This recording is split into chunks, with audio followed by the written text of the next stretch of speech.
¿Dónde quedamos? Vamos a comenzar el capítulo 14. Ok. Los capítulos 14, 15 y 16 tratan de los dones espirituales. Seguid el amor y procurad los dones espirituales, pero sobre todo que profeticéis. Entonces, en el 14, el tema es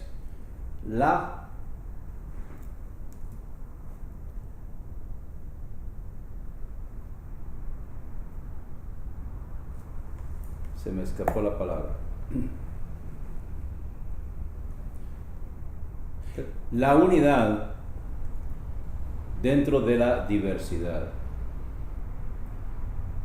Y vamos a aprender aquí en el capítulo 14, 1 Corintios, que el Espíritu Santo reparte los dones como Él quiere y es para provecho de la iglesia, o sea, es para provecho de la congregación local.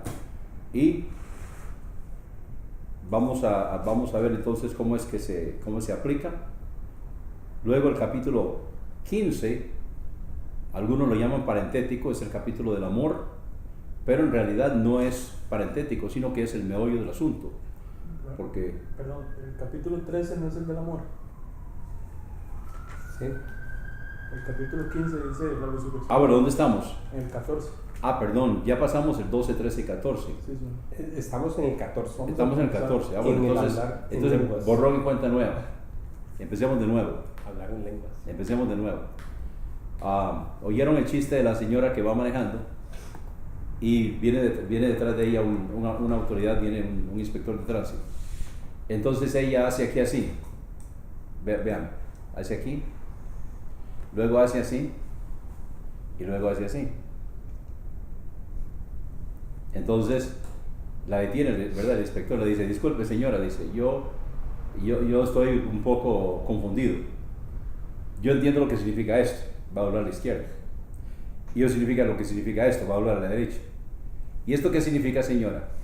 Y entonces dice: no, es que me equivoqué y estaba borrando la señal anterior. Qué bueno.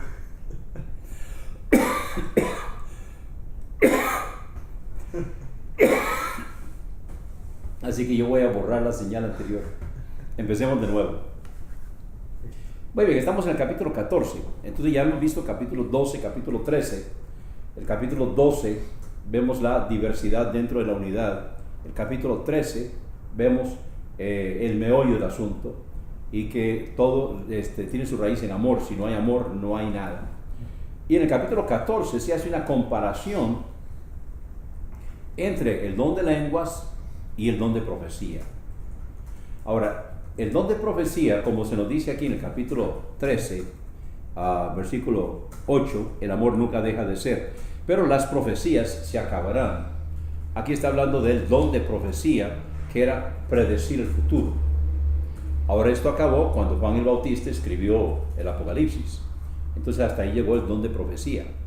Pero en el capítulo 14 se nos está hablando no tanto del don de profecía como prediciendo el futuro, sino más bien como predicando, en el sentido de una predicación, un sermón.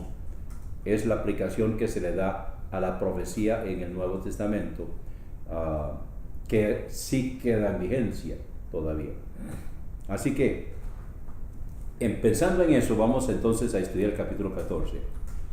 Seguid el amor, está en el modo imperativo, y procurad los dones espirituales, está en el imperativo. No dice cuáles, simplemente que debe procurar. ¿Por qué le dice que procuren los dones espirituales? ¿Los dones espirituales son para qué? Edificación del cuerpo. ¿Y? Edificación del cuerpo. ¿Y? Son herramientas de trabajo, ¿verdad? Entonces, los dones usados correctamente son herramientas de trabajo en manos de la persona que ha sido llamada para llevar a cabo ese ministerio. Entonces, por eso él dice: procurar los dones espirituales. No dice cuáles, porque ya vimos en el capítulo 12, 31, de que es el Espíritu Santo, ¿verdad? Y al traducirlo en el modo indicativo, no imperativo, entonces vemos que eso es lo que ellos estaban haciendo. Estaban procurando los mejores dones, los dones más vistosos. Pero eso no es, sino que es el amor lo que hay que buscar. Entonces, procurar los dones espirituales, pero sobre todo que profeticéis. Porque el que habla en lenguas no habla a los hombres sino a Dios, porque nadie lo entiende, aunque por el Espíritu hable misterios. Vamos a explicar esto. Los que hoy hablan la jeringonza, la glosalalia, entonces usan esto para apoyarse de que nadie los entiende.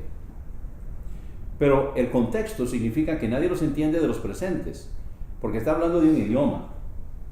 Entonces, si yo me pongo a hablar en chino, cosa que definitivamente tendría que ser de parte de Dios, ¿verdad?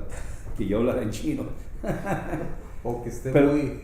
pero que yo, bueno, estar muy tapiz no va a hacer que hable en chino.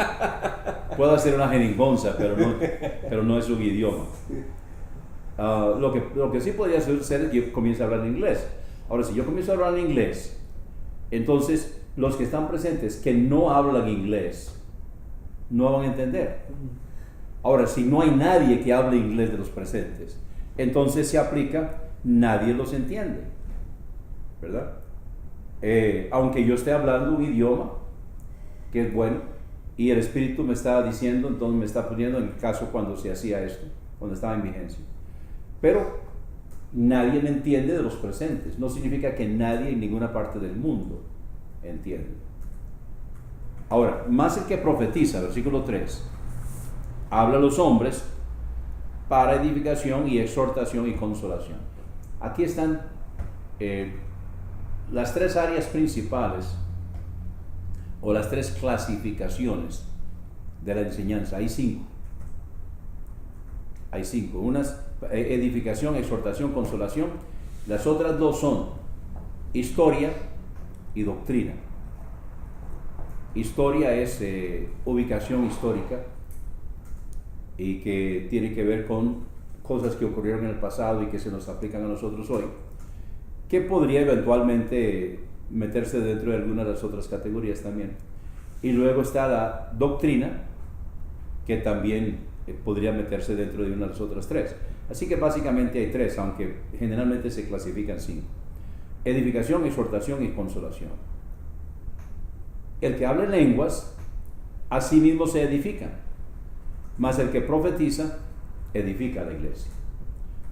Así que quisiera que todos vosotros hablarais en lenguas, pero más que profetizarais, porque mejor es el que profetiza que el que habla en lenguas, a no ser que las interprete para que la iglesia reciba edificación. Entonces hoy hay quienes afirman, insisten, de que no hay como hablar en lenguas, y que si usted no habla en lenguas, no tiene el Espíritu Santo, inclusive.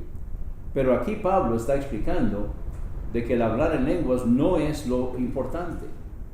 Eso no es lo que el Señor está buscando, sino que el hablar en lenguas era una señal, pero no es edificante, ¿verdad? Ahora, podría ser una señal y podría ser instructivo. El caso, por ejemplo, del día de Pentecostés. El día de Pentecostés era una señal y también era edificante, era instructivo, porque Pedro estaba predicando y la gente se entendió y se convirtió. Pero en el caso de que la gente no entiende lo que se está hablando, entonces no va a ser para edificación. Versículo 6. Ahora pues, hermanos, si yo voy a vosotros hablando en lenguas, ¿de qué provecho os seré si no os hablare o con revelación, o con conocimiento, o con profecía, o con doctrina? Ciertamente las cosas inanimadas que hacen sonidos, estamos hablando, por ejemplo, puede ser un tambor, un instrumento de percusión, puede ser un instrumento de viento, puede ser un instrumento de cuerdas. Las cosas inanimadas, o sea que no tienen vida, que hacen sonidos, y él pone ejemplo la flauta o la cítara. Si no dieren distinción de sonidos, o sea, si la flauta no suena a flauta o la cítara no suena a cítara, ¿cómo se sabrá lo que se toca con la flauta o con la cítara? Porque si la trompeta diere sonido incierto, y aquí para nosotros sería el corneta, ¿verdad? O sea, la persona que está con la corneta y que es el que toca los sonidos con los que se preparan para batalla. ¿verdad? Los diferentes toques. Por ejemplo, Diana, ta ta ta ra, ta ta ta ra, ta ta ta ra, ta ta ta, eso es para que se levante en la mañana. Diana. Para acostarse en la noche, tarará, tarará, taps, ¿verdad? Ahora, ¿qué pasa entonces si tocan taps en la mañana? Nadie se levanta, sino que siguen durmiendo, ¿verdad? Entonces, ¿qué pasa si el toque viene el enemigo? Entonces hay que tocar a las armas. Pero el que toca es retirada. Entonces, de eso es que está hablando aquí el apóstol, cuando dice, porque si la trompeta diere sonido incierto, ¿quién se preparará para la batalla? Así también vosotros. Si con la lengua no hablaréis palabras bien comprensibles, ¿cómo se entenderá lo que se dice? Porque estaréis hablando al aire. Tantos géneros de lenguajes hay seguramente en el mundo, y ninguno hay sin significado. Mas si yo ignorar el valor del lenguaje, seré extranjero para el que habla, y el que habla será extranjero para mí. Así también vosotros, puesto que anheláis dones espirituales, procurad abundar en ellos para la edificación de la iglesia. O sea, no para lucirse, sino para la edificación. Y precisamente eso es lo que está pasando en el mundo hoy. Se usan los dones y que en muchos casos es una confusión de dones. Pero en realidad lo que están haciendo es luciéndose. No están haciéndolo para la edificación de la iglesia, porque la iglesia no se está edificando. Versículo 13. Por lo cual, el que habla en lenguas, ore para poder interpretarlas. Porque si yo orar en lenguas, y aquí es importante notar esto, que los que dicen que ellos tienen esto hoy, dicen que no hay como orar en lenguas, que es una experiencia tan espiritual y de tanta exaltación. Ok, ¿para quién? Y la respuesta es para la persona que lo está haciendo. No es para edificación de los demás, sino la misma persona se siente exaltada, ¿verdad? Se siente en la gloria, orar en lenguas. Pero entonces, porque si yo orare en lenguas,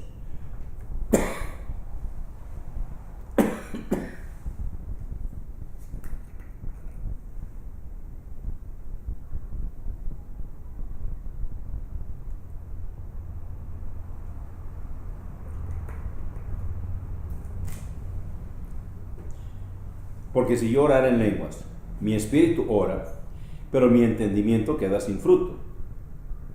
Lo que se está dando a entender aquí es de que cuando una persona tiene el don de lenguas, no necesariamente entiende lo que está hablando, sino que el Espíritu Santo le está dando para que hable eso. Pero no necesariamente su entendimiento está captando eso, ¿verdad?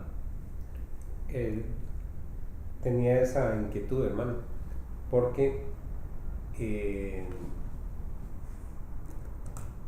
quiere decir que el Espíritu Santo es el que hace que esas personas hablen en lenguas. Entonces no es porque a mí se me ocurre hablar en lenguas. No, señor. Porque yo lo que veo es que a mí se me ocurre hablar en lenguas y lo hago. Eso es lo que están haciendo hoy, ¿verdad? Entonces, yo quería esa aclaración. El Espíritu Santo. Pero al mismo tiempo, vamos a ver aquí más adelante, de que cuando el Espíritu Santo toma control, la persona no pierde control. Eso lo vamos a ver aquí más adelante. Porque si la persona pierde control, no es el Espíritu Santo. ¿Está claro? Porque cuando es el Espíritu Santo el que toma control, yo nunca pierdo control. De hecho, yo puedo quitarle el control al Espíritu Santo y retomar el control. Yo puedo. Y Él no me lo impide. No debo, pero puedo. Porque yo no pierdo el control cuando el Espíritu Santo toma control. Entonces, ninguno de los presentes tendrá la capacidad de discernir cuándo es el Espíritu Santo y cuándo es Él.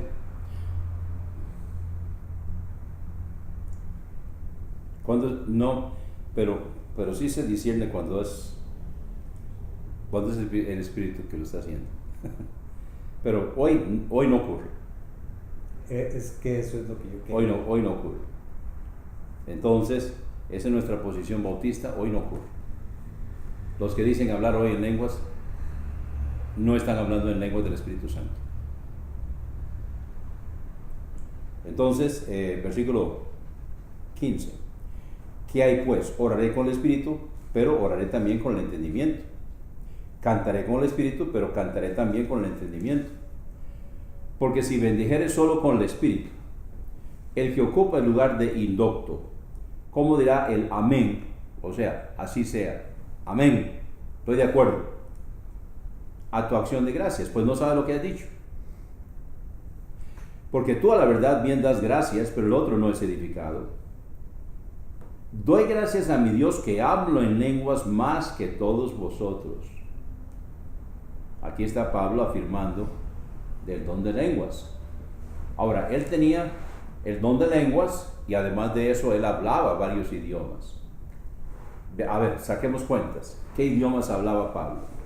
Hablaba hebreo, hablaba griego, hablaba arameo, hablaba latín, hablaba esos 4 idiomas.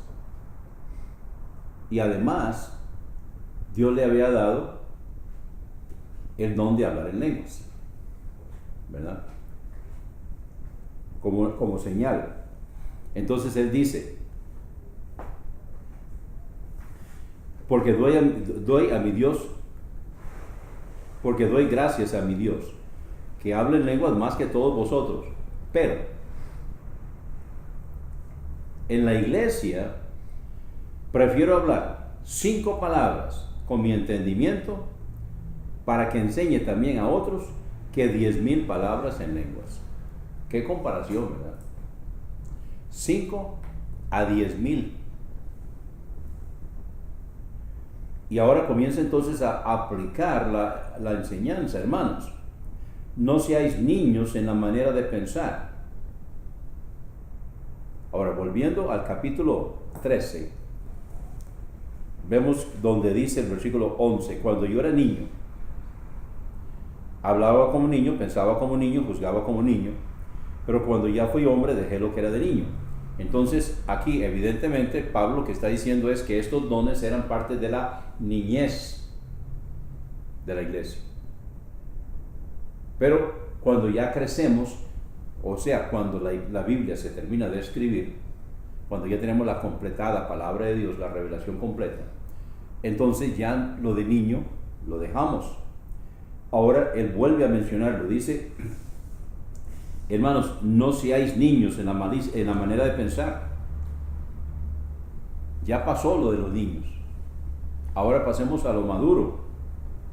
Sino sed niños en la malicia, pero maduros en la manera de pensar.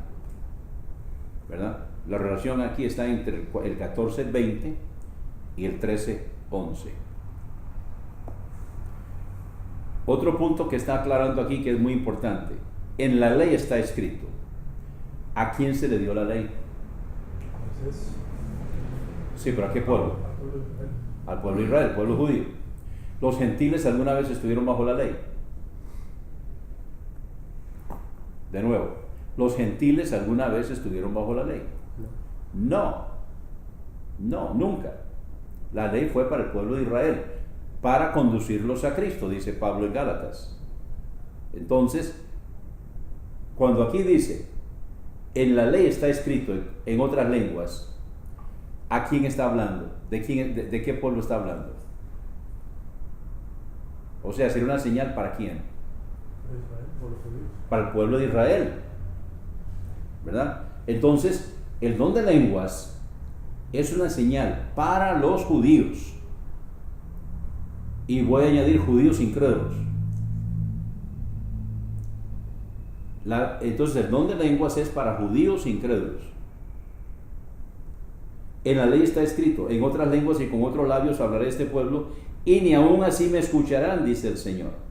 Así que las lenguas son por señal, no a los creyentes, sino a los incrédulos, judíos incrédulos, porque ya lo digo.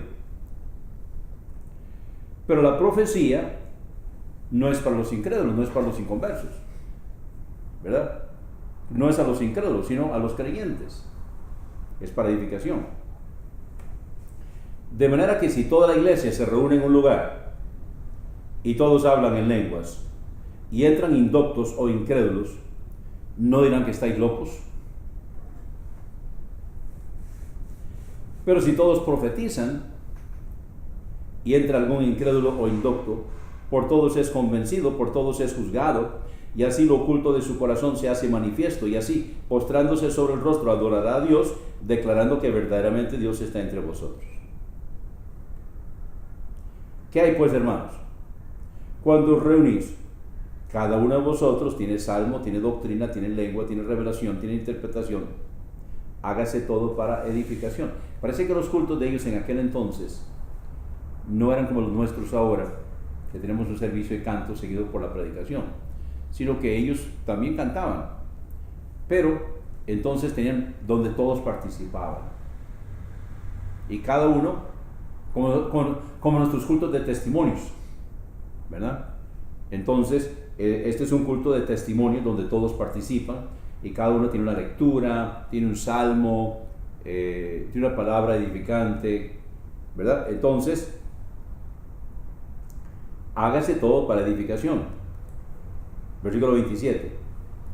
Si alguno hablara en lengua, sea esto por dos o a lo más tres, y por turno, y uno interprete. Ok, voy a retroceder un poquito para que ustedes vayan anotando una serie de reglas para el uso del don de lenguas.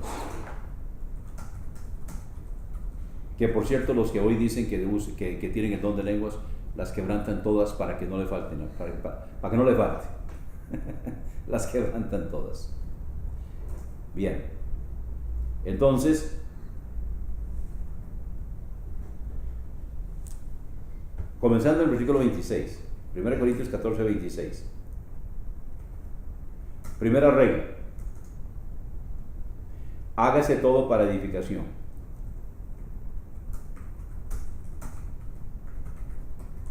Esa es la regla número 1. Si no es para edificación, no. Hágase todo para edificación. La segunda regla: si alguno hablara en lenguas, regla número 2, sea esto por dos. Regla número 3, o a lo más 3, máximo, en un culto. Número 4, y por turno. Número 5, y uno interprete.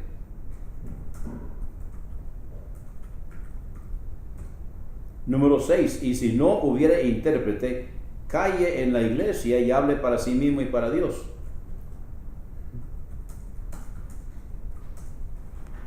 Ok, ahí tenemos 6, no hemos terminado todavía. Ahí tenemos 6 reglas para el uso adecuado del don de lenguas en la iglesia. Ahora, aquí no está hablando del don de lenguas en privado en su casa. Aquí está hablando del don de lenguas en la iglesia, en la congregación. Ok, tenemos 6 reglas. Mas los profetas hablen 2 o 3 y los demás juzguen. Y si a otro que estuviere sentado le fuera revelado algo, calle el primero. Porque podéis profetizar todos por uno, para que todos aprendan y todos sean exhortados. Ok, regla número, ¿qué sigue? 7. Y los espíritus de los profetas están sujetos a los profetas. Porque Dios no es Dios de confusión, sino de paz, como en todas las iglesias de los santos. Entonces, la regla número 7. Cuando es el Espíritu Santo el que toma control, el individuo no pierde control. Aquí lo dice claro: los espíritus de los profetas están sujetos a los profetas. O sea, eso de que dicen, es que el Espíritu Santo me tomó y yo no pude parar. El que hizo eso no es el Espíritu Santo. Porque quien toma control y la persona pierde control no es el Espíritu Santo.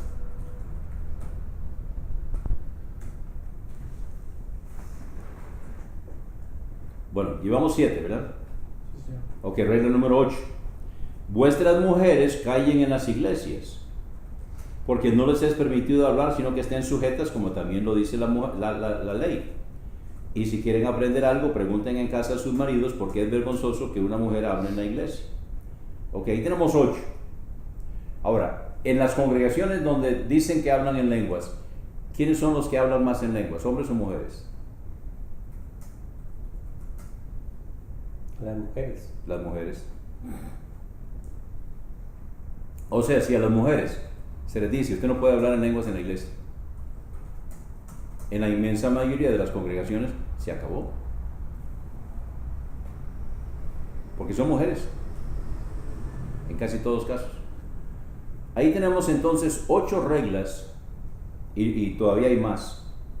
Ahorita vemos algunas, creo que son 9 o 10.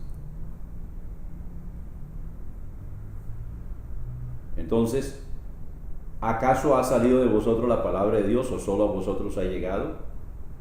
Si alguno cree ser profeta o espiritual, reconozca que lo que os escribo son mandamientos del Señor. O sea, esto no es cosa de Pablo. Son mandamientos del Señor. Pero si alguien ignore. Así que, hermanos, procurad profetizar y no impidáis el hablar en lenguas, pero conforme a las reglas. ¿Y la siguiente regla cuál es? En orden. Hágase todo decentemente y con orden. ¿Es la número? 9. Entonces ahí son 9. Hágase todo decentemente y con orden. Aquí vemos entonces 9 reglas para el uso del don de lenguas cuando el don de lenguas estaba en vigencia. Y como se puede ver, los que dicen que hoy hablan en lenguas las quebrantan todas.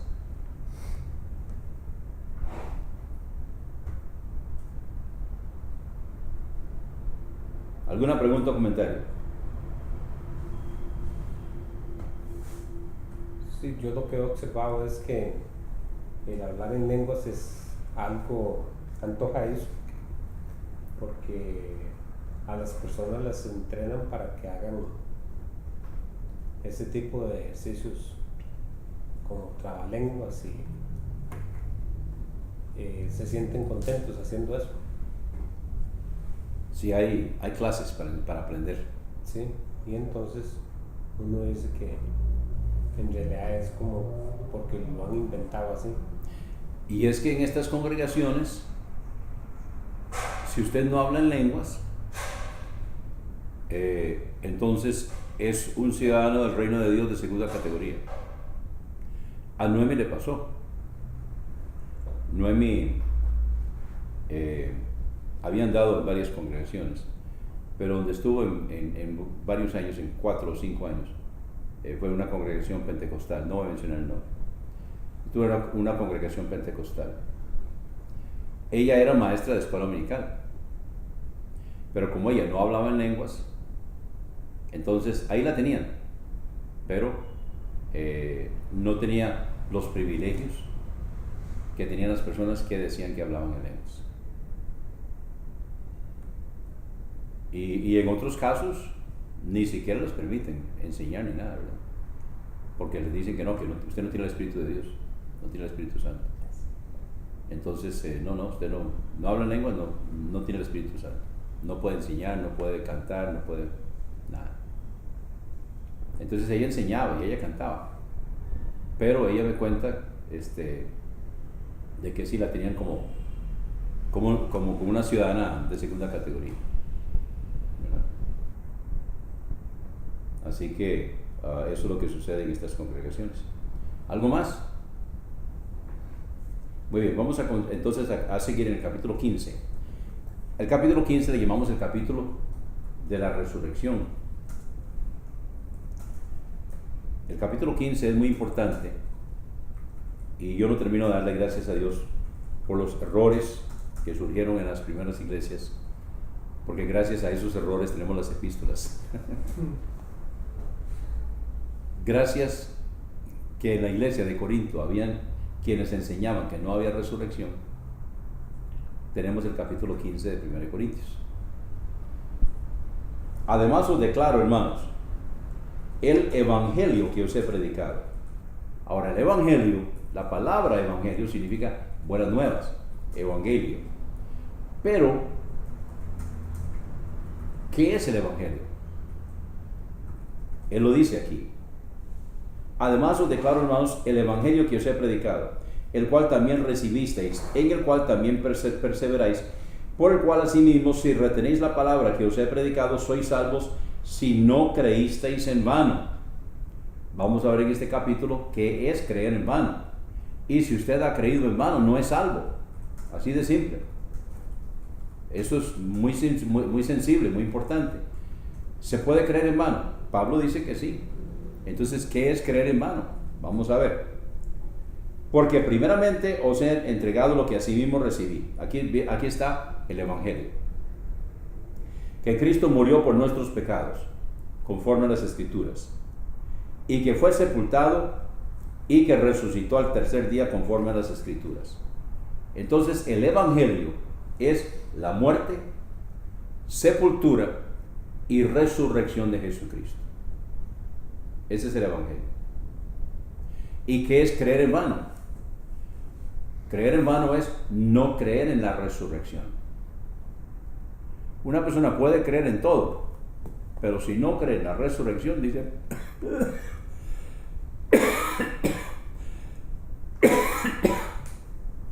dice Pablo,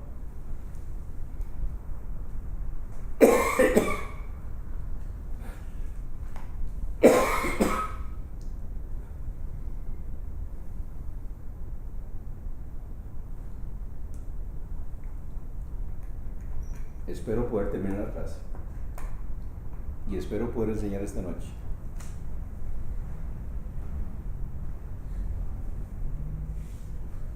Creer en vano es no creer en la resurrección. Una persona que puede creer en todo, pero si no cree en la resurrección de Jesucristo, ha creído en vano. Sí. ¿No tienen alguna relación con perder su salvación? No, es que no ha sido salvo. No pierde la salvación, no la tuvo. No pierde lo que nunca tuvo. O sea, no se puede tener la salvación si no se cree en la resurrección. No puede ser salvo si no se cree en la resurrección. Eso es lo que Pablo afirma en este capítulo. Entonces seguimos. Y que apareció a Cefas y después a los 12. Después se apareció a más de 500 hermanos a la vez, de los cuales la mayoría vive aún y otros ya duermen. Después se apareció a Jacobo, después a todos los apóstoles, y al último de todos, como aún nacido fuera del tiempo, se me apareció también a mí. Porque yo soy el más pequeño de los apóstoles, que no soy digno de ser llamado apóstol, porque perseguía a la iglesia de Dios. Pero por la gracia de Dios soy lo que soy. Y su gracia no ha sido en vano para conmigo. Antes he trabajado más que todos ellos, pero no yo, sino la gracia de Dios que fue conmigo. Porque, o sea yo, o sean ellos, así predicamos y así habéis creído. Ahora empieza en versículo 12, una serie de argumentos que ustedes harán bien en anotar. Si Cristo no resucitó. Entonces, y si se predica que Cristo resucitó de los muertos, ¿cómo dicen algunos entre vosotros que no hay resurrección de muertos? Ok, aquí vamos. Porque si no hay resurrección de muertos, ahí va el número 1. Cristo tampoco resucitó, si quieren anotarlo ahí en la Biblia. Cristo tampoco resucitó. Y si Cristo no resucitó, 2. Vana es entonces nuestra predicación. 3. Y vana es también vuestra fe. 4. Y aún somos hallados falsos testigos de Dios, porque hemos testificado de Dios que Él resucitó a Cristo, a quien no resucitó, si en verdad los muertos no resucitan. Porque si los muertos no resucitan, tampoco Cristo resucitó. Y si Cristo no resucitó, 5. Vuestra fe es vana.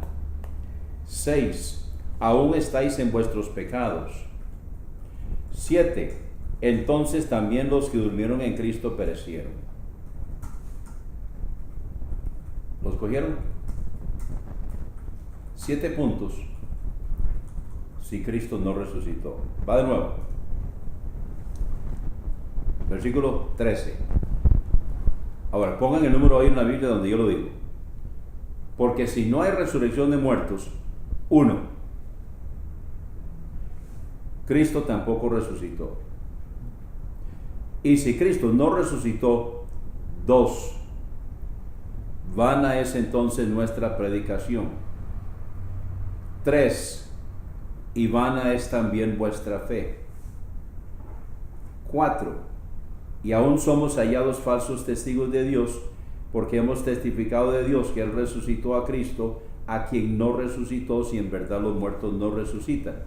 Porque si los muertos no resucitan, tampoco Cristo resucitó, y si Cristo no resucitó, 5, vuestra fe es vana. 6, aún estáis en vuestros pecados. 7, entonces también los que durmieron en Cristo perecieron. Buen sermón, ¿verdad? 7 argumentos, 7 puntos. Si no hay resurrección de muertos, si Cristo no resucitó. Ahora, 8, me falta 1. Si solamente en esta vida esperamos en Cristo, somos los más miserables de todos los hombres. Si no hay resurrección, si Cristo no resucitó, ese es el número 8.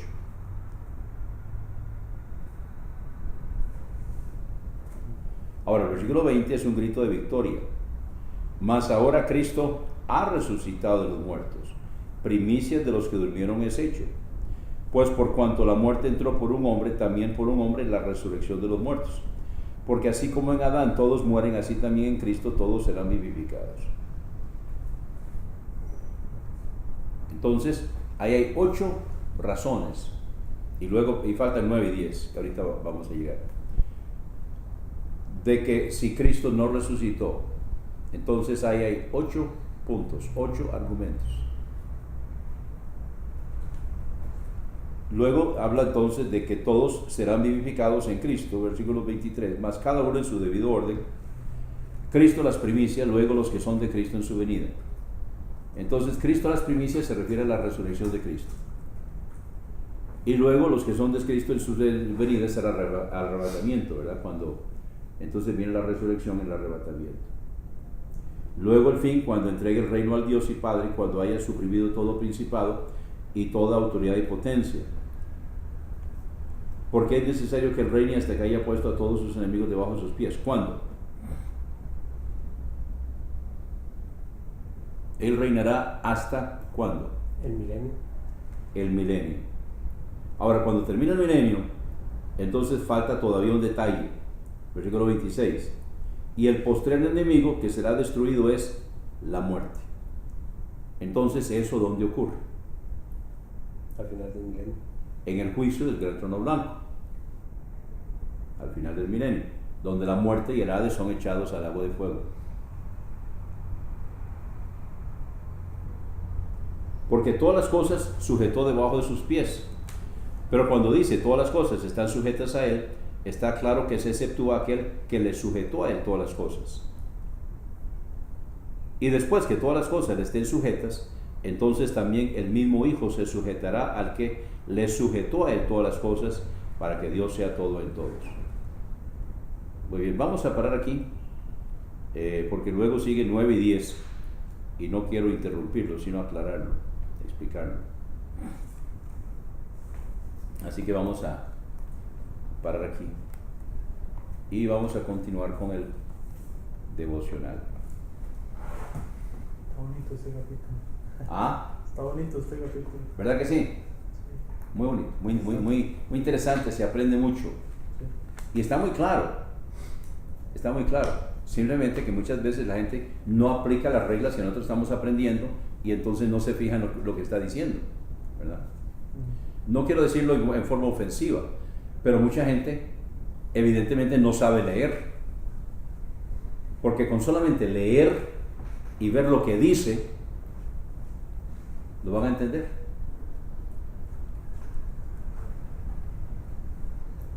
Yo pienso, hermano, que quizás sí saben leer. Lo que sucede es que no leen, menos estudian la escritura. Está bien. ¿Verdad? Y, Bueno, yo lo digo en ese sentido. bueno, y muy poco se enseña en algunas iglesias sobre la escritura, ¿verdad? Sí. Y menos que tengan la instrucción de normas claras y precisas de cómo tiene que leerse la escritura. Sí, estas reglas son claras, son lógicas y son científicas, pero muchas veces no se aplican. La primera regla que no se aplica es de qué habla, de cuál tema trata. Lo sacan totalmente de contexto. La Biblia dice que no hay Dios. ¿Verdad? Salmo 14:1. Dijo el necio en su corazón, no hay Dios. Y así es donde mucha gente enseña ese tipo de enseñanza, ¿verdad? Muy bien. ¿Dónde estamos en el devocional? En el devocional estábamos en 1 Timoteo 4, 6, habíamos terminado el 4, creo que empezamos con el 5. Capítulo. Ya leí. ¿O en qué versículo? Quedamos en el... A ver, ¿dónde estamos, Luis Alberto? Sí, habíamos visto el 4:6 la vez pasada. Seguimos.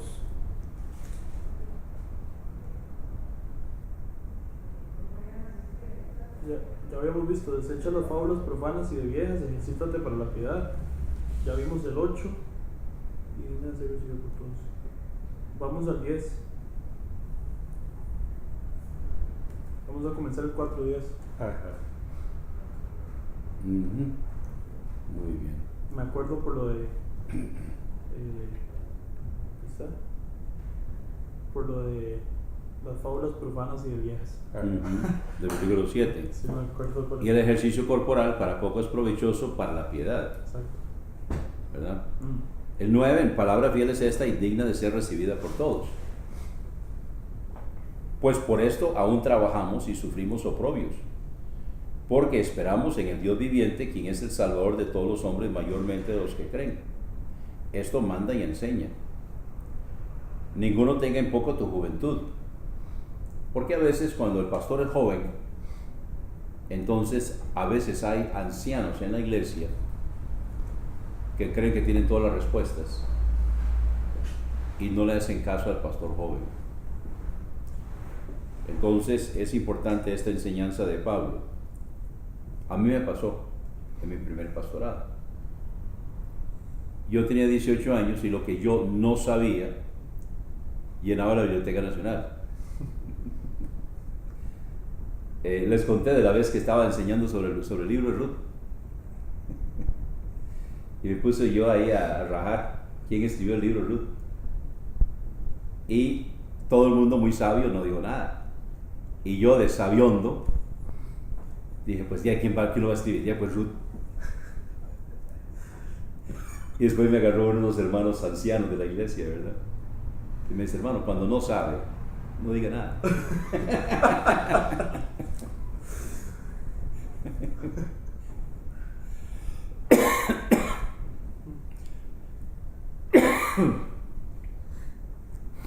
Nadie tenga en poco tu juventud, sino sé ejemplo de los creyentes en palabra, en conducta, en amor, en espíritu, en fe, en pureza. Esto es importante. Ninguno tenga en poco tu juventud, pero hay que ser ejemplo con el estilo de vida. Sé ejemplo de los creyentes en palabra, en conducta, en amor, en espíritu, en fe, en pureza. Y ninguno tenga en poca tu juventud, pero entre tanto que voy, ocúpate en la lectura. No sé qué dónde está. ¿Verdad? Instrúyase, edifíquese. Ahora, ¿qué era la lectura que tenían ellos a su disposición en ese momento? El Antiguo Testamento. El Antiguo Testamento. Y también las cartas de Pablo, ¿verdad? que tenía algunas de ellas. Entonces es importante, entre tanto que voy, ocúpate en la lectura. Ahora, no solo en la lectura, sino también en la exhortación, en la enseñanza.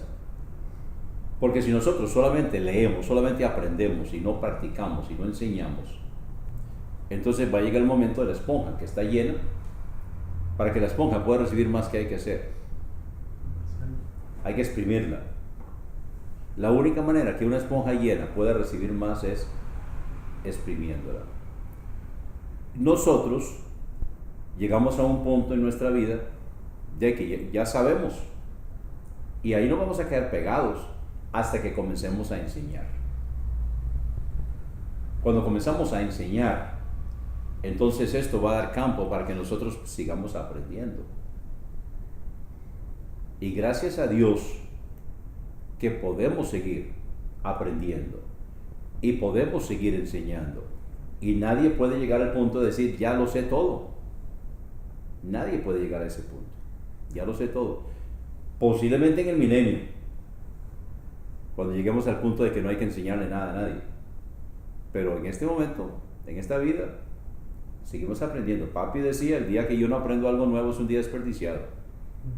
Y nosotros necesitamos tener esa actitud y alegrarnos cuando aprendemos algo nuevo, ¿verdad? Yo me siento tan feliz cuando yo aprendo algo nuevo, o cuando de pronto se me prende el bombillo, sí, y entiendo algo, ¿verdad? Entonces, qué bien se siente uno, ¿verdad?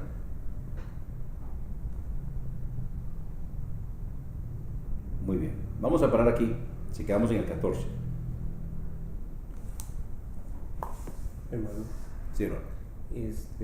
Esto de la lectura podemos pensar que se refiere al estudio. Es correcto. Sí, no solamente a la lectura. Sí, no solo lectura en el sentido como de ocio o de distracción, ¿verdad? Sí.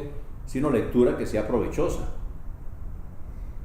Es que la lectura ociosa, bueno, yo no sé, es que para mí no hay lectura ociosa. Yo siempre estoy buscando aprender algo,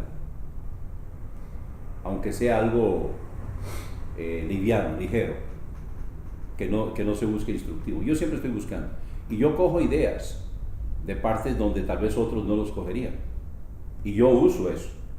Lo uso en programas de radio, de televisión, en los sermones, en las clases, yo lo uso. ¿De dónde lo cogí? De algo que nada que ver con cosas de Dios, con cosas espirituales, ¿verdad? Entonces yo creo que nosotros debemos estudiar, pero también debemos leer, aunque sea una forma de algo de ocio, que no sea estudio propiamente, pero siempre buscando algo de qué aprendo de esto. Por ejemplo, ¿qué podemos aprender de Don Quijote de la Mancha? Hace muchos años había un programa de radio, creo que se llamaba Adelante Juventud, que se producía en La Voz de los Andes, HCJB, pero se distribuía por todas estas emisoras. Y ellos tenían una serie de Don Quijote y Sancho Panza, pero aplicándolo a la Biblia, aplicándolo a cosas espirituales. Entonces uno puede ver a través de eso que algo tan mundano, tan secular, como Don Quijote y Sancho Panza, se puede aplicar a cosas espirituales, ¿verdad? Así que todo hay lección. ¿Cuántos de ustedes han leído el Progreso del Peregrino? Lo he visto, pero no lo he leído. De Juan Bunyan. Necesitan leerlo. Ahora, es profundo. Eso fue escrito por Juan Bunyan estando en la cárcel por predicar la palabra en Gran Bretaña. Y el Progreso del Peregrino es la vida cristiana en una forma alegórica. Entonces, el personaje central se llama Cristiano. Adivinen a quién representa. Entonces es muy interesante el libro, y harán bien en leerlo. Si no, es un clásico. Es un clásico. Así que Dice Pablo, entre tanto que voy, ocúpate en la lectura, pero también en la exhortación y en la enseñanza. Hay que recibir y hay que dar. ¿Está bien? Vamos con testimonios, alabanzas, respuestas. Les pido que sigan orando por mí, por mi salud, por fuerzas, sabiduría, por finanzas. La casa necesitamos terminar la casa para poder pedir la hipoteca y estamos pegados en cuanto a la plata se refiere. Les pido que oren por eso. El dueño del oro y la plata sabe dónde está. Que por favor me diga dónde está.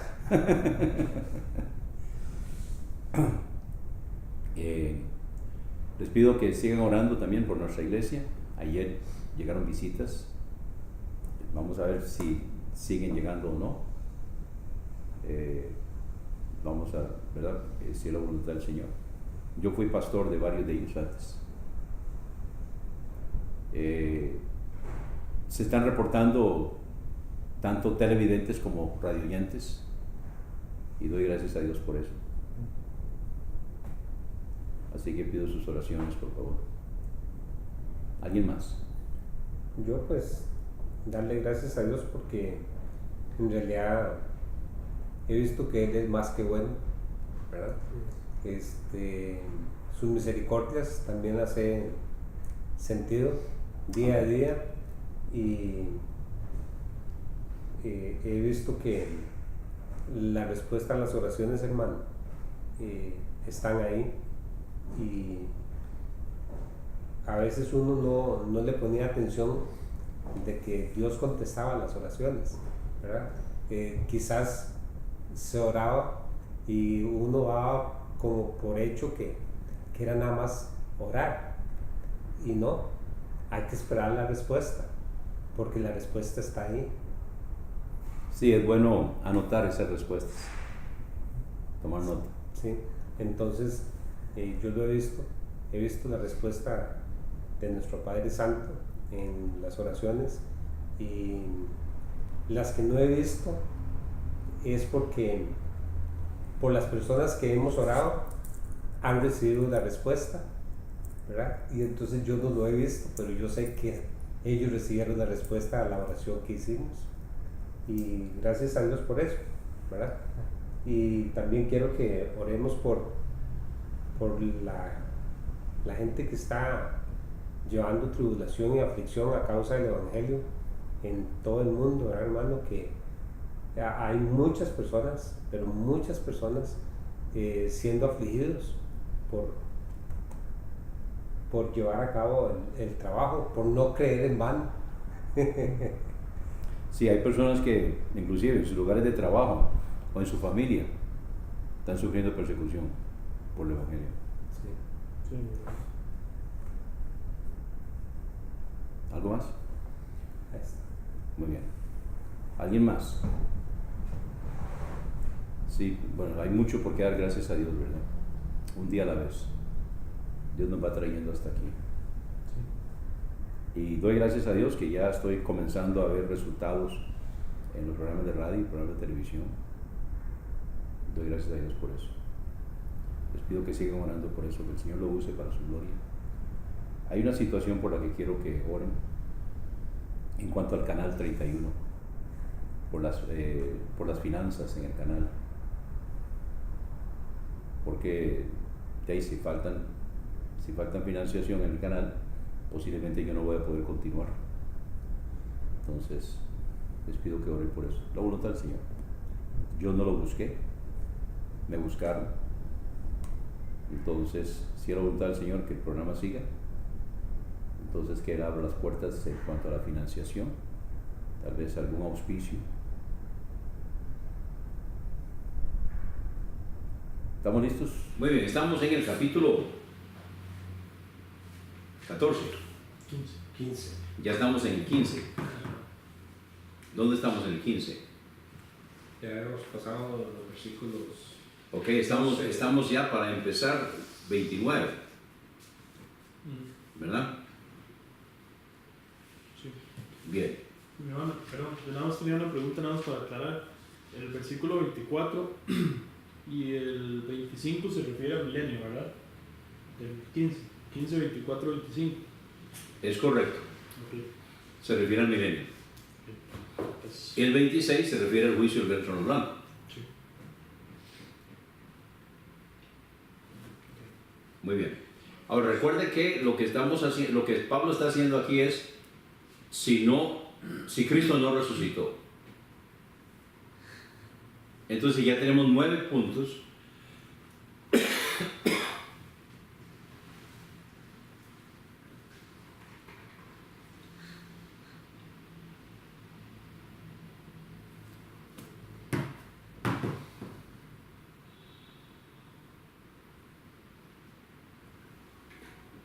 Si Cristo no resucitó, ahora viene el punto número 9.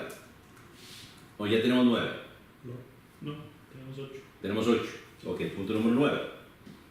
De otro modo, ¿qué harán los que se bautizan por los muertos si en ninguna manera los muertos resucitan? ¿Por qué pues se bautizan por los muertos? Y número 30, ¿y por qué nosotros estamos en peligro a toda hora? Ok, entonces, los mormones se basan en este versículo 29 para bautizarse por los muertos. Ahora, quiero explicar un poco en cuanto a eso, en cuanto a la posición de la Iglesia de los Santos de los Últimos Días. Para bautizarse por los muertos, tiene que ser un mormón completo. Con eso lo que quiero decir es que un mormón que ha sido bautizado en un templo mormón y que está cumpliendo con todos los requisitos de ser mormón, diezmo, se casó también en un templo mormón. Cuando ellos se casan en un templo mormón, ellos se casan por tiempo y eternidad. Nosotros nos casamos hasta que la muerte nos separe. Los mormones, cuando se casan en un templo mormón, se casan por tiempo y eternidad. O sea, y ellos son casados no solamente por esta vida, sino por eternidad. Y los hijos que ellos engendran son los que van a poblar los planetas. Pero para cumplir con eso tiene que ser entonces casado, tiene que ser bautizado en un templo mormón, casado en un templo mormón, y que está cumpliendo con todo, incluyendo sus diezmos, incluyendo su servicio, porque ellos tienen ciertos años en que tienen que ir a servir como misioneros. Todo eso, tienen que cumplir con todo. No recuerdo el nombre que ellos tienen para eso, es un mormón completo. No recuerdo, pero tiene un nombre, no recuerdo. Entonces ellos pueden bautizarse por los muertos. Ellos vienen e indagan. De hecho, no sé si la oferta todavía está en pie, pero por muchos años la oferta estaba en pie, de que ellos digitalizaban todo el registro civil de un país con la condición que les permitieran tener una copia para poder bautizarse por los muertos. El programa Word Perfect fue diseñado por los mormones. Fue escrito por ellos, fue diseñado por ellos, pensando precisamente en el uso que le iban a tener. El Word Perfect tiene muchas cosas de base de datos. Yo uso Word Perfect. Ahora ya no es mormón, ellos lo vendieron, ahora es de Corel. De Borland. La gente de Borland. La gente de Borland. que los de Borland es los mormones. No, la empresa que compró. Es Corel. Es Corel y todos. Es Corel. Ajá. Porque Borland es de Corel. Ajá. Bueno. No, pero esto es directamente Corel. Entonces ahora ya es de Corel. Pero ellos tienen mucho que es de base de datos. Yo lo uso constantemente. Y de ahí entonces vienen. Entonces ellos lo que hacen es eso, ellos se bautizan por los muertos. O sea, viene un mormón y entonces él se bautiza en el nombre de alguien, ya después que él es bautizado y está cumpliendo con todo, ¿verdad? Entonces él se bautiza en una ceremonia especial que ellos tienen por fulano de tal. Y con eso, ahí sí no estoy seguro exactamente qué significa eso. Supongo que significa que tiene esperanza. Con eso le están dando la esperanza. No sé, francamente, los detalles en cuanto a eso. Pero ellos se basan en este versículo, ¿verdad? ¿Qué harán los que se bautizan por los muertos? Entonces de ahí ellos lo sacan. Examinemos el contexto. Recordemos que es Pablo escribiéndole a los Corintios acerca de la resurrección, específicamente la resurrección de Cristo. Porque la resurrección de Cristo entonces asegura un montón de otras cosas. Y si Cristo no resucitó, entonces ya llevamos 8 cosas que si Cristo no resucitó, entonces serían una tragedia, ¿verdad? Ahora viene con número 9. Entonces no olvidemos el contexto. De otro modo, o sea, si no hay resurrección de muertos, en otras palabras, si Cristo no resucitó, ¿qué harán los que se bautizan por los muertos si de ninguna manera los muertos resucitan? ¿Qué sentido tendría? ¿A qué se refiere? Hay un par de posiciones en cuanto a esto. Uno, que están bautizándose por los que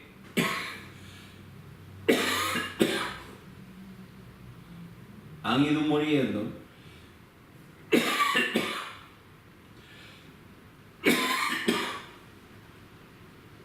y las personas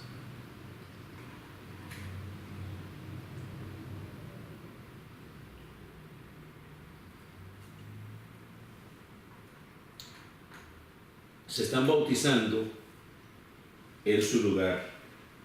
Ahora, el versículo 29 tiene una relación muy íntima con el versículo 30. ¿Qué harán los que se bautizan por los muertos? Si de ninguna manera los muertos resucitan, ¿por qué pues se bautizan por los muertos? ¿Y por qué nosotros estamos en peligro a toda hora? ¿Por qué vamos a arriesgar la vida? Debemos recordar que el bautismo es lo que identifica un nuevo creyente. Cuando el comunismo estaba en el poder en la Unión Soviética, ellos no se metían mucho con los que ya estaban en una religión. Pero si alguien ganaba a otro, aunque fuera familia, eso era delito.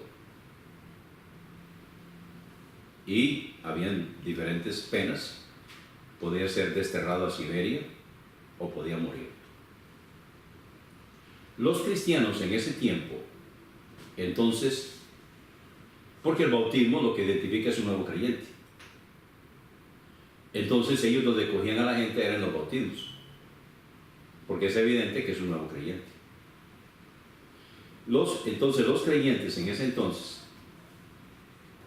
buscaban los días más horribles de invierno, donde las tropas no salían, y ellos con una hacha entonces abrían el hielo en un río que estaba congelado y ahí bautizaban.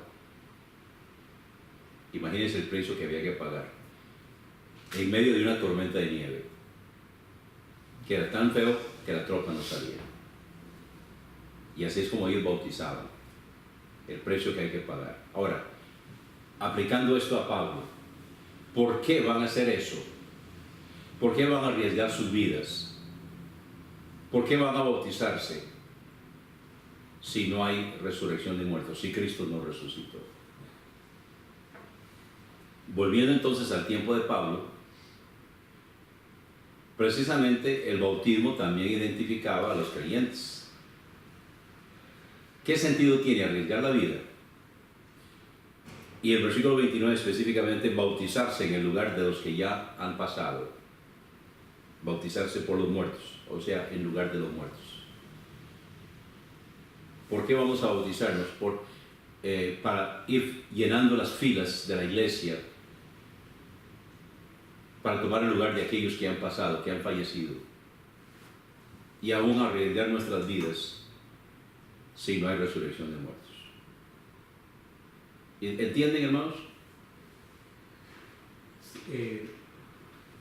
Lo que entiendo, hermano, es que nuestra esperanza, que una es la resurrección, ¿verdad? No tendría ninguna razón de ser si Jesucristo no resucitó, porque ahí es donde yo estoy apuntando, ¿verdad? Si Jesucristo resucitó, nosotros vamos a resucitar. Así es. ¿Verdad?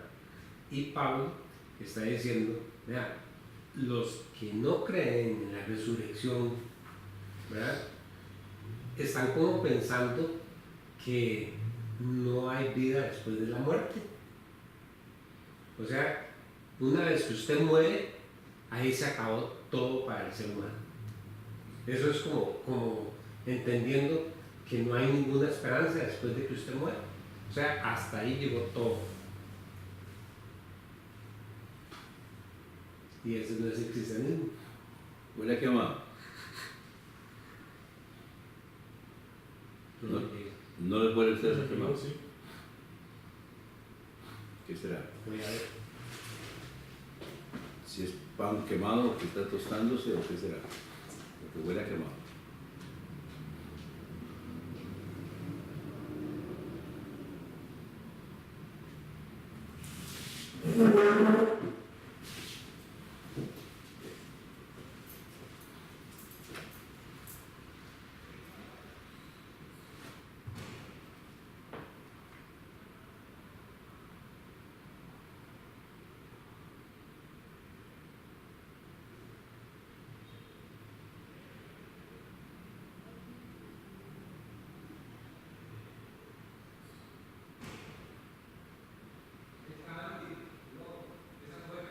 ¿Es afuera?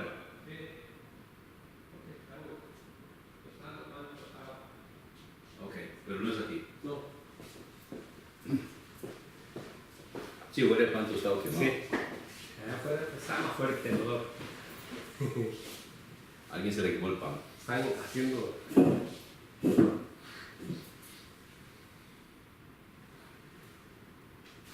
Muy bien.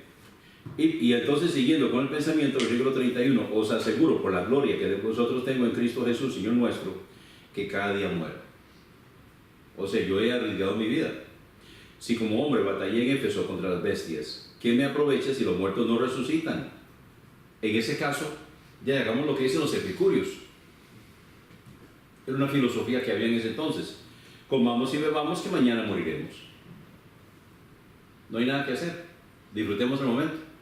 Disfrutemos esta vida, que no hay nada después de esta vida. ¿Verdad? Está citando a los epicúreos, si quieren anotarlo. No erréis, las malas compañías corrompen las buenas costumbres. ¿Qué está diciendo Pablo con esto? Que al permitir a estas personas en la iglesia, entonces estamos contaminando la iglesia, estamos permitiendo que estas cosas se metan en la iglesia. Volved a la sobriedad como es debido y no pequéis, porque algunos no conocen a Dios, para vergüenza vuestra lo digo. O sea, han creído en vano. No conocen a Dios. Alguien dijo que cuando los miembros de la iglesia se convierten vamos a tener un avivamiento. Lamentablemente, en la inmensa mayoría de las iglesias hay personas inconversas. Hay personas que nunca han aceptado al Señor. No siempre, pero a menudo son los problemáticos. Ahora, no estoy diciendo con eso que todos los problemáticos en las iglesias son inconversos. Pero sí estoy diciendo que muchas veces los que causan los problemas y causan las divisiones son problemáticos, son inconversos. No conocen a Dios. Nunca han tenido realmente un encuentro personal con el Señor. Y muchas veces son líderes, a veces pastores. Son personas problemáticas. Son personas que definitivamente no tienen el Espíritu de Dios. Es por eso que la palabra de Dios nos da la posibilidad de separar a estas personas de la iglesia.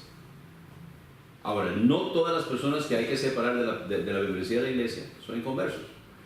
No, ¿verdad? Ahí dice en 1 Corintios capítulo 5, para que se salve su cuerpo, ¿verdad? Entonces, no, ellos son creyentes.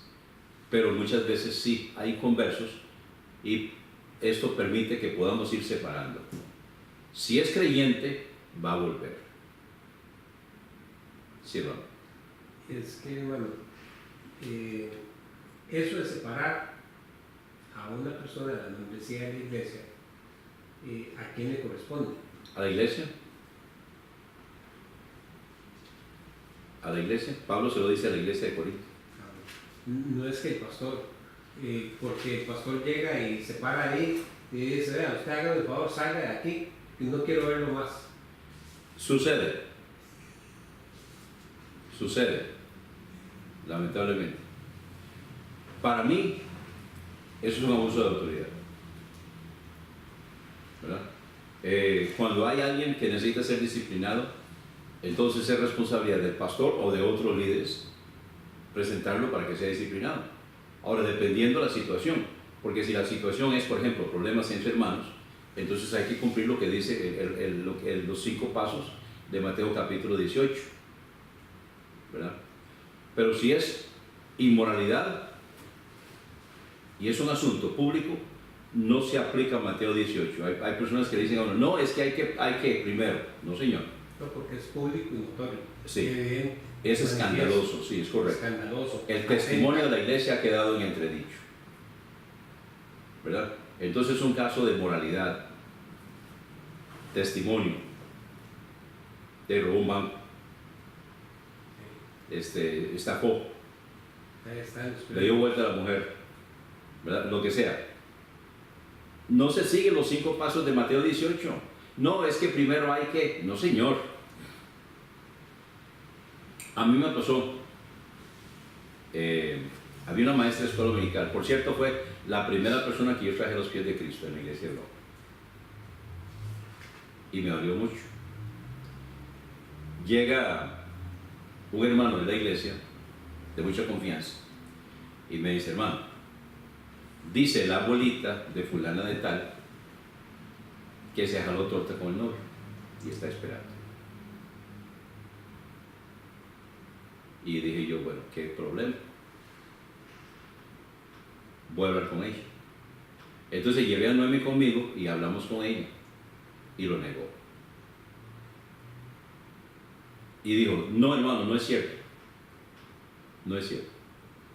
Y yo le dije, fulanita, si esto sale, usted se pararía delante de la iglesia y lo dice, no es cierto. Sí, señor.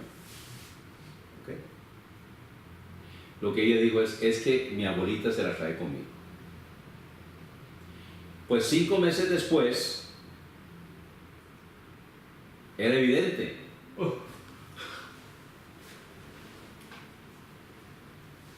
Entonces le quité la clase y la separamos de la membresía y se enojó. Y entonces yo le dije, fulanita, le dimos la oportunidad y usted lo negó. Y dijo que su abuelita se la traía con usted. Usted lo hubiera confesado, hubiera dicho, sí, hermano, ¿qué hago? ¿Qué sigue? Lo que sigue es pedirle perdón a la iglesia. Y sigue adelante con su vida. Pide perdón a la iglesia. Pero usted, arrepentirse. Por supuesto, arrepentirse. Pedirle perdón a la iglesia, sí, porque es evidente que no se había arrepentido. Arrepentirse, pedirle perdón a la iglesia, ¿verdad? Le digo, pero usted lo negó. Así que, está fuera. Lamentablemente, usted lo negó. Me duele mucho, porque usted sabe que mi esposa y yo la queremos mucho. Usted tuvo la oportunidad y lo negó. Bueno, ella se fue enojada. Yo los casé, porque ella se casó. Entonces ella me dijo, ¿usted me casaría? Le digo, sí, señor. Sí, yo la casaría. Yo, claro que sí, lo voy a casar, ¿verdad? Entonces los casé. Pero ella después del matrimonio se enojó y se fue. Siempre se fue. Pero años más tarde la encontré en la calle. Y se vino tan contenta a saludar. Entonces, bueno, qué bueno, ¿verdad? Y me dijo que estaba en otra iglesia y que estaba sirviendo al Señor. Excelente. Pero suceden estas cosas. Entonces, si lo acepta y se arrepiente y lo confiesa, ok. Pero si no, si hay que presentarlo a la iglesia, generalmente es ya para disciplina. ¿verdad? ¿Vamos? Ahora, ella, evidentemente, ella es creyente. Cometió un error. Ella es creyente. Pero sucede el caso de que no. Entonces, volviendo a 1 Corintios 15, entonces Pablo dice, algunos no conocen a Dios.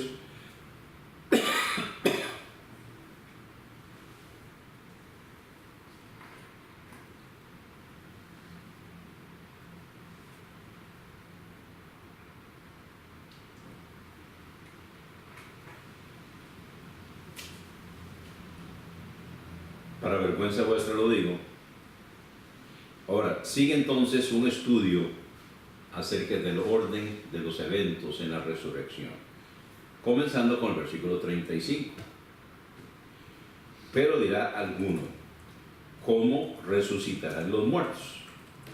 ¿Con qué cuerpo vendrán? Entonces Pablo usa una palabra un poco fuerte y dice, necio, lo que tú siembras no se vivifica si antes no muere o no muriere. Entonces, el paso a la resurrección es que tiene que morir. O sea, aclaremos algo.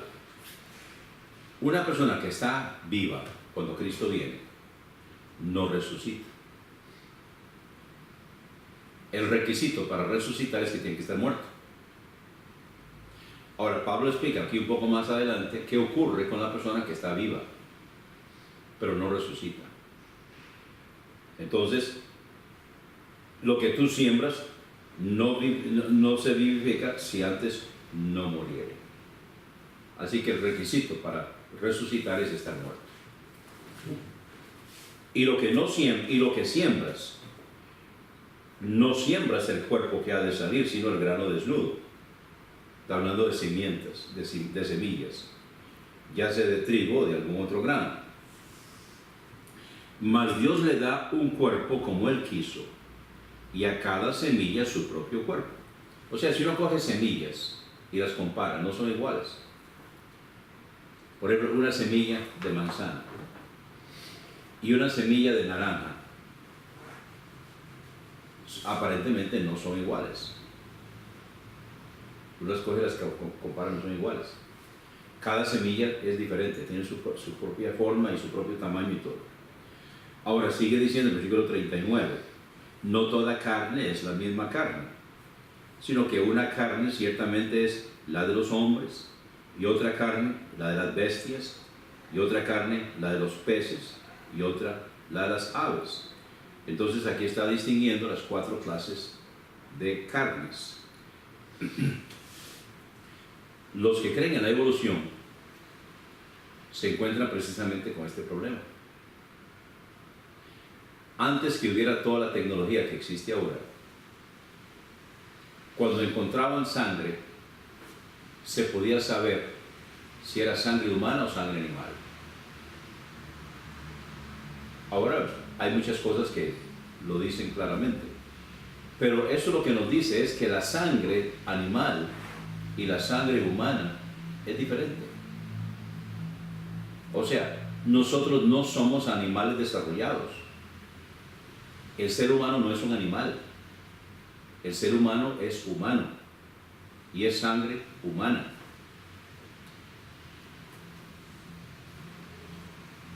También ahora sigue aplicando esto a los astros.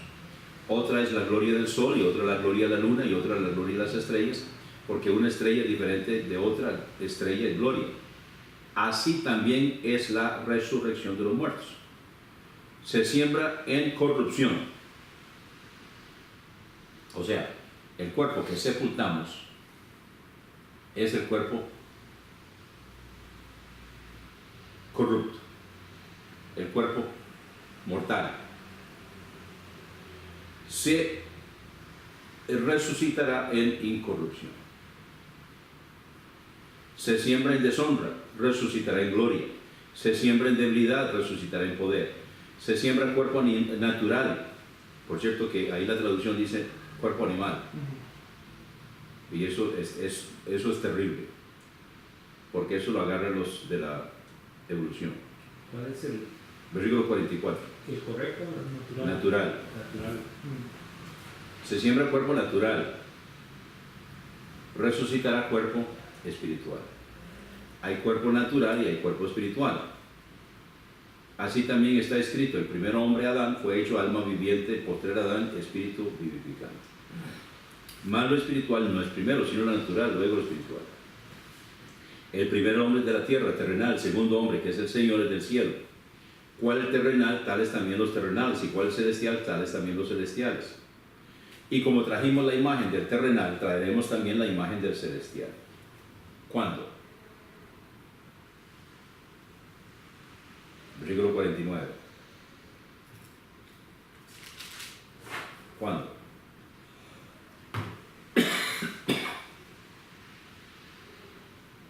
Cuando seamos glorificados.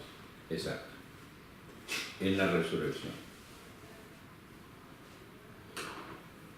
Pero esto digo, hermanos, que la carne y la sangre no heredarán o no pueden heredar el reino de Dios. Ni la corrupción hereda la incorrupción. ¿Cuál es la única sangre que puede entrar a la presencia del Señor? Jesús. La sangre de Jesucristo. He aquí os digo un misterio. Ahora sí, entonces va a aplicar qué ocurre con los que están vivos cuando Cristo viene. He aquí os digo un misterio. Ciertamente no todos dormiremos, pero todos seremos transformados. No se llama resurrección, se llama transformación. En un momento, en un abrir y cerrar de ojos a la final trompeta, porque se tocará la trompeta, y los muertos resucitarán sin corrupción, y nosotros seremos transformados, porque Pablo creía que él iba a estar vivo cuando Cristo volviera. Papi también creía eso. Porque es necesario que esto corruptible se vista de incorrupción y esto mortal se vista de inmortalidad. Y cuando esto corruptible sea vestido de incorrupción y esto mortal sea vestido de inmortalidad, entonces se cumplirá la palabra que está escrita: sorbida es la muerte en victoria. ¿Dónde está, oh muerte, tu aguijón? ¿Dónde, oh sepulcro, tu victoria? Ya que el aguijón de la muerte es el pecado y el poder del pecado la ley. Mas a Dios gracias que nos da la victoria por medio de nuestro Señor Jesucristo. Así que, ¿qué significa así que?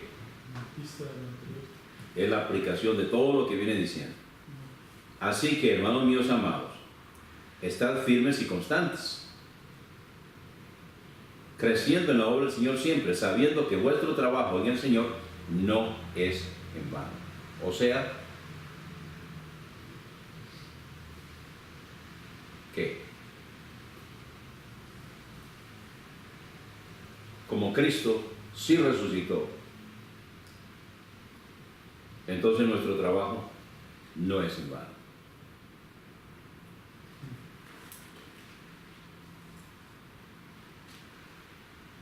Y ya lo vemos en el versículo 1, ¿verdad? Si no creíste en vano. Y entonces cierra, ¿verdad? Que Sí. nuestro trabajo en el Señor no es en vano. Porque Cristo sí resucitó. Sí, lo cierra el mundo con el final. Es correcto. Bueno, este capítulo, ¿verdad? Ya, claro. Y dice el tema. Y está muy claro el tema de la resurrección. Y si una persona no cree en la resurrección, no creyó. Que en el tema trazado uno ve resurrecciones en el Antiguo Testamento, varias resurrecciones. O sea, hay testimonio a nivel escritural de personas que fueron resucitadas en el Antiguo Testamento. Y vemos en el Evangelio las personas que fueron resucitadas. Y vemos a Jesús resucitado. Y vemos a los testigos de la resurrección. En Juan 5, vieron los saduceos donde Jesús. Los saduceos no creen en la resurrección, ni en milagros, ni en ángeles. No creen en nada sobrenatural. Los saduceos eran mayoría, eran los de plata. y ellos controlaban el Sanedrín. Pero, aunque ellos eran mayoría, y eran los de plata, ellos no eran aceptados por el pueblo. En cambio, los fariseos eran aceptados por el pueblo, eran minoría. Pero los saduceos, para poder entonces tomar decisiones en el Sanedrín, tenían que ponerse de acuerdo con los fariseos. Más o menos como la asamblea legislativa, que tiene que ponerse de acuerdo con los partidos del otro lado. Así que eso es lo que ocurrió en ese entonces. Pues vienen los saduceos y le presentan un caso hipotético que tiene que ver con la ley de Moisés para preservación de las propiedades. De que si muere un hombre sin hijos, entonces el hermano de él tiene que casarse con la viuda, y el primer hijo, su herencia no es para él, sino para el difunto. Los demás sí, pero el primero no. Y entonces le presentan el caso hipotético donde una mujer viene y se casa y muere, y así sucesivamente con 5 hermanos. Y la pregunta es, en la resurrección, ¿de quién será ella mujer? Y Jesús les contestó, erráis ignorando las escrituras y el poder de Dios.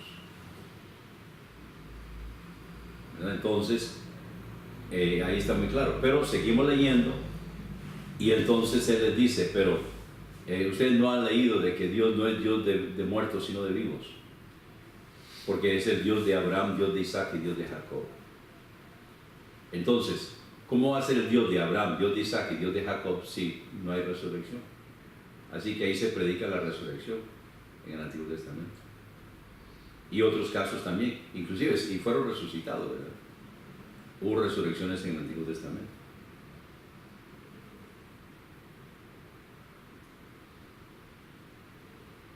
Muy bien. Estamos... Teníamos 9 argumentos, ¿verdad? Fueron 10. 10, ok. Sí, 9 el versículo 29, 10 el versículo 30. Ok, perfecto.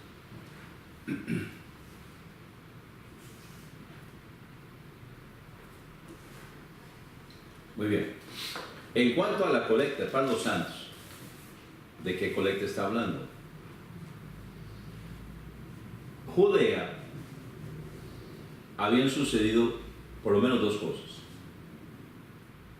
Una, la iglesia de Jerusalén creía que el regreso de nuestro Señor era inminente.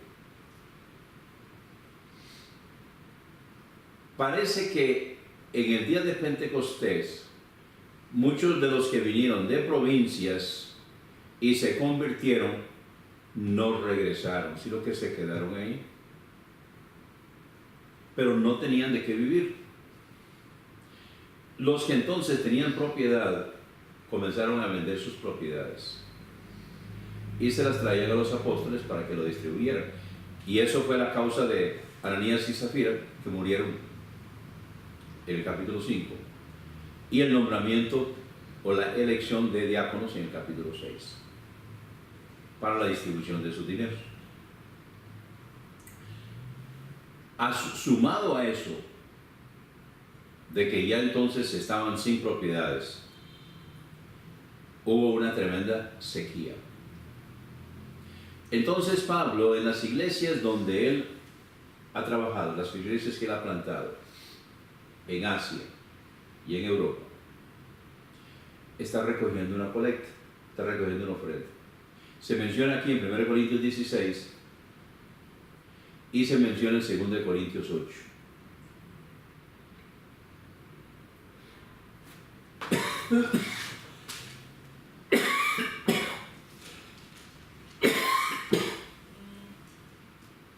Ahora, aunque se usa 1 Corintios 16, 1 y 2 para enseñar el diezmo, y ciertamente se enseña el principio de dar, pero aquí no está hablando del diezmo. Aquí está hablando de una ofrenda especial para los santos de Judea. Entonces, en cuanto a la colecta para los santos, y aquí vienen las instrucciones.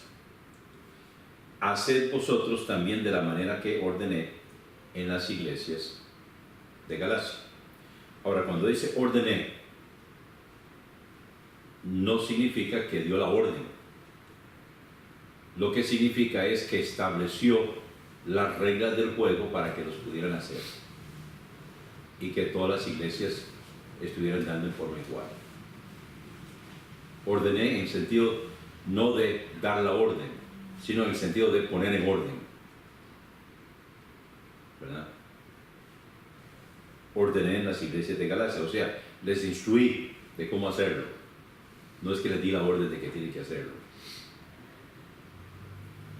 Versículo 2. Cada primer día de la semana, cada uno de vosotros ponga aparte algo, guardándolo según Dios lo haya prosperado, para que cuando yo llegue no se hagan entonces colectas. Ok, vamos a examinar esto frase por frase. Número 1, cada primer día de la semana. Aquí vemos varias cosas. Lo primero que vemos aquí es que el día que se recogían las colectas en la iglesia era evidentemente el día en que ellos se reunían. ¿Cuándo se reunían? El primer día de la semana. Porque era el día de la resurrección de nuestro Señor. Ahora, notemos la diferencia entre evangelizar y adorar. Cuando ellos iban a buscar a los judíos para evangelizarlos, ¿qué día iban? Los sábados. Los sábados. Porque si iban viernes o iban el domingo, ¿qué iban a encontrar? Todo cerrado. No hay nadie. El sábado es que los judíos se congregaban. Entonces ellos iban a buscarlos el sábado. Pero cuando ellos se reunían, era el primer día de la semana. ¿Verdad? Entonces, número 1 vemos aquí. Otra cosa que vemos aquí es que de una forma regular y sistemática, cada primer día de la semana. No unos días sí y otros días no. Número 2, cada uno de vosotros ponga aparte algo. Ahora muchos quieren parar aquí, pero de ahí, alguito. Pero luego sigue diciendo,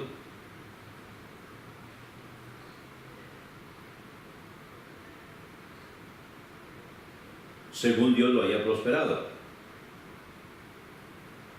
Entonces evidentemente es un porcentaje, ¿verdad? Ahora otra palabra aquí que se usa en cielo. Según Dios lo haya prosperado. Es como discrecional. No habla de porcentaje. No es discrecional, sino que si Dios lo ha bendecido más, de más. Y si Dios no lo ha bendecido tanto, pues da menos. Entonces, según Dios lo haya prosperado, o sea, en proporción a lo que usted ha recibido del Señor. Y no se puede entender en el sentido de que es discrecional. Digamos, a mí yo tuve entradas, las finanzas, digamos, 20 millones, ¿verdad?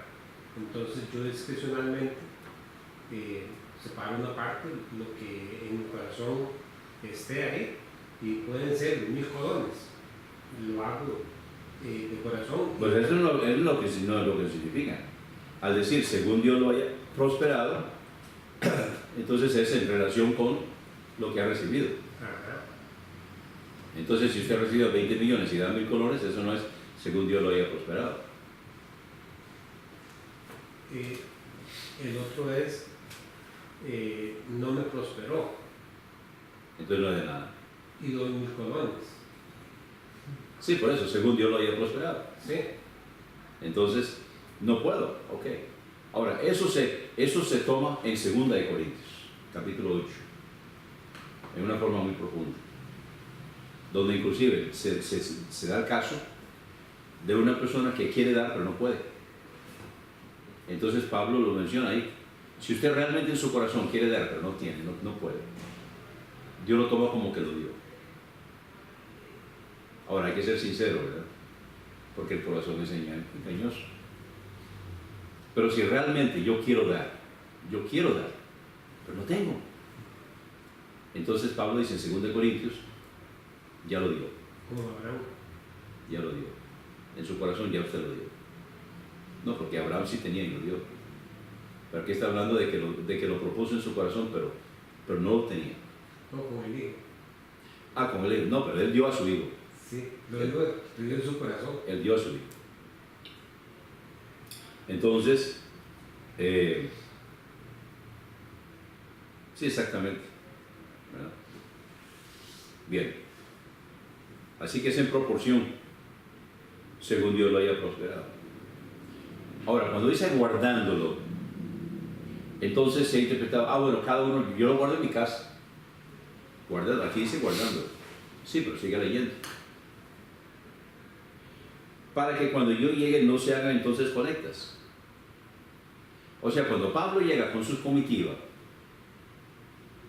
de paso para Jerusalén, él quiere ir, pasar rápido, recoger lo que está guardado y llevarlo consigo. Si cada uno lo tiene en su casa, entonces tiene que andar recogiendo las colectas. Y eso es lo que quiere evitar.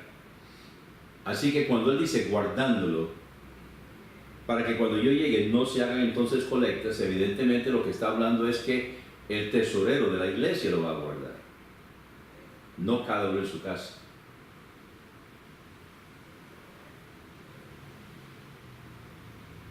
¿Está bien? Así que este pasaje se presta para, no se presta, pero la gente lo coge para hacer enredos. Pero es cuestión de cogerlo. ¿Qué dice? ¿Qué es lo que dice?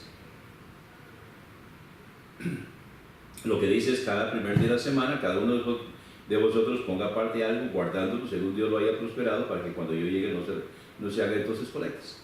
Entonces está claro de que se debe estar recogiendo y la tesorería lo está guardando para que cuando Pablo pase con su comitiva, entonces lo recoge, no se tenga que andar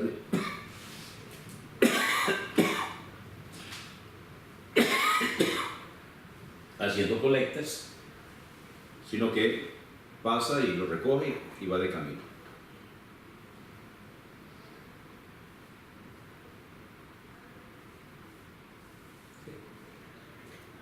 Sí, hermano. Esta es una acción específica, ¿verdad, hermano? Es correcto. Aquí, Se requiere una colecta. sí, aquí se refiere a algo muy específico. Es correcto. No es por una costumbre, sino que es para una acción determinada, específica, circunstancial. Digamos, estaba pasando ciertas cosas y entonces se está solucionando eso. Es correcto.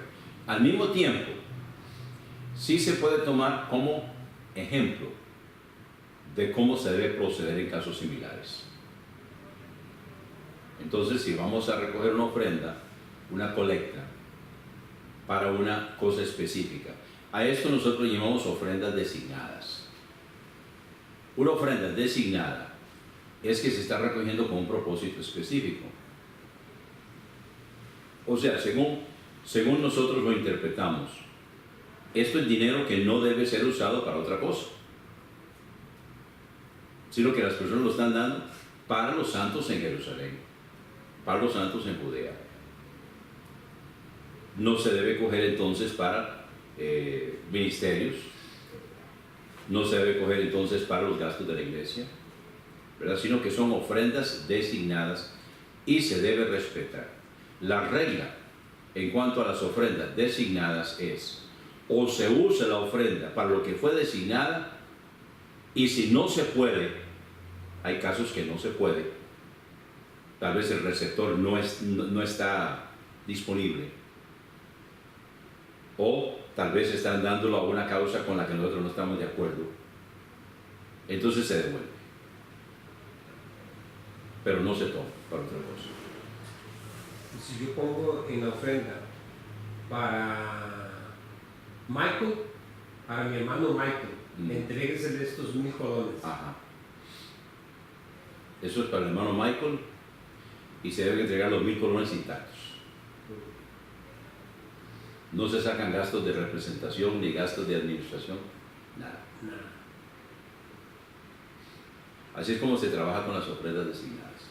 Así es como trabajamos nosotros, Sí. ¿verdad?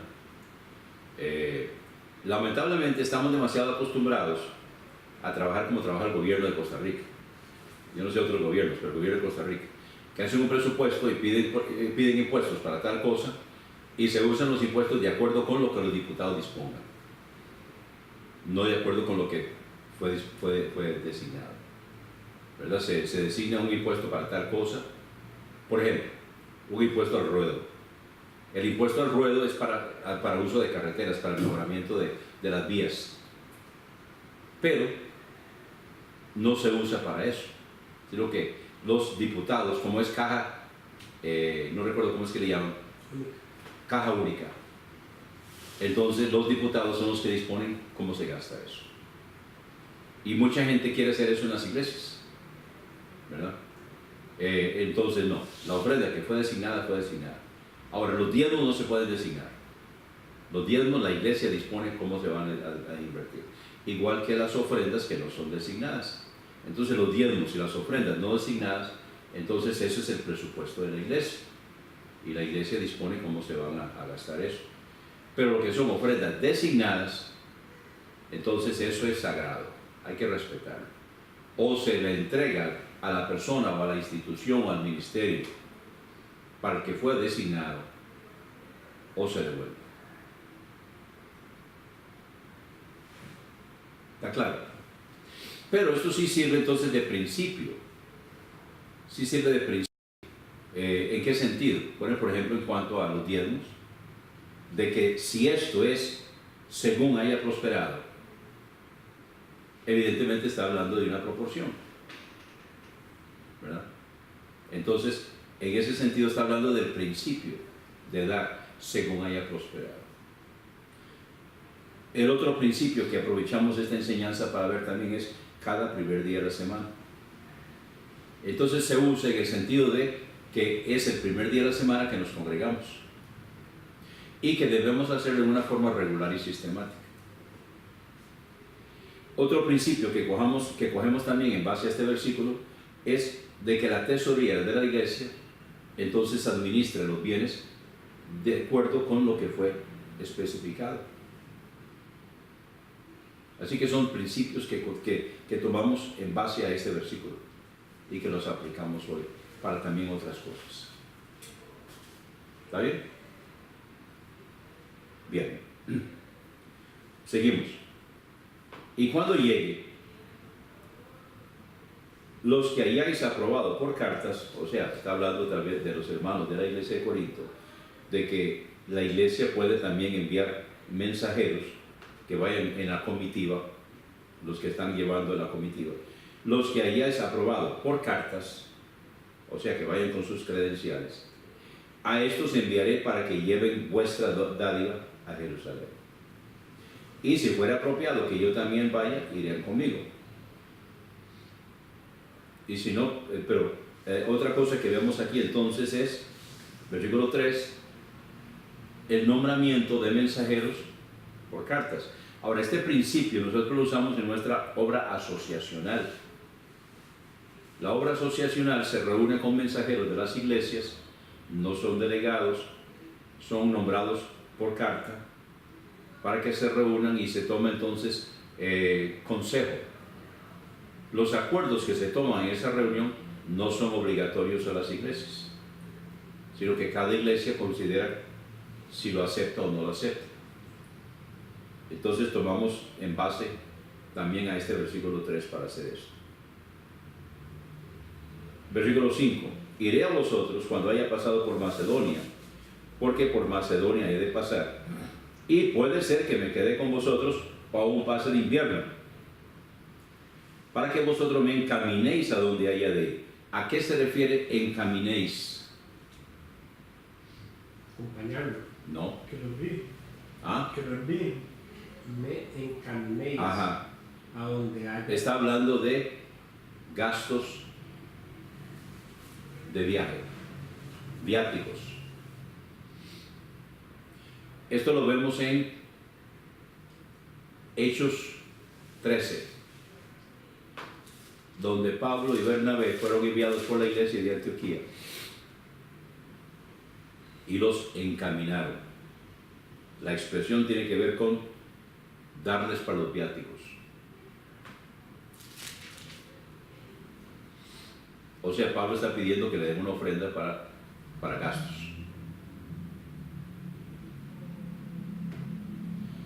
Porque no os quiero ver ahora de paso, sino que espero estar con vosotros algún tiempo, si el Señor lo permite.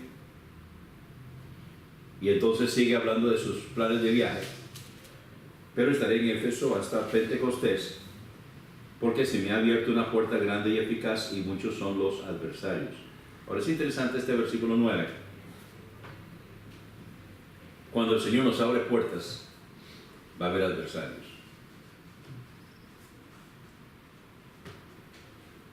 Y los que ya hemos pasado por la trayectoria, llegamos a la conclusión que cuando el ataque es muy fuerte, es porque el diablo sabe algo que yo todavía no sé. Demasiado. Que viene una bendición muy grande. Y él está tratando de impedir. Entonces, cuando el ataque es muy grande y muy fuerte, es porque el diablo sabe algo que yo no sé. Y viene algo grande. Entonces tenemos que seguir adelante. Y eso es lo que está diciendo Pablo aquí. Se me ha abierto una puerta grande y eficaz, y muchos son los adversarios. Vemos aquí entonces que cuando se nos abren puertas grandes y eficaces, vamos a tener adversidad, vamos a tener oposición, va a haber ataques, y eso lo podemos esperar. Y si llegare Timoteo, mirad que esté con vosotros sin temor, porque hace la obra del Señor así como yo. Por tanto, nadie lo tenga en poco, sino encaminadlo en paz. Aquí nuevamente se usa la expresión.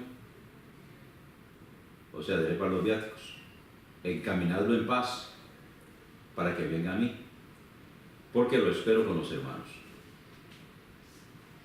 Acerca del hermano Apolos, mucho le he rogado que fuera a vosotros con los hermanos, mas de ninguna manera tuvo voluntad de ir por ahora, pero irá cuando tenga oportunidad. Con esto se ve que Apolos ya no estaba con ellos en Corinto, porque él había llegado a ser el pastor de ellos. Pero en este momento, cuando se escribe la carta, él no está en Corinto.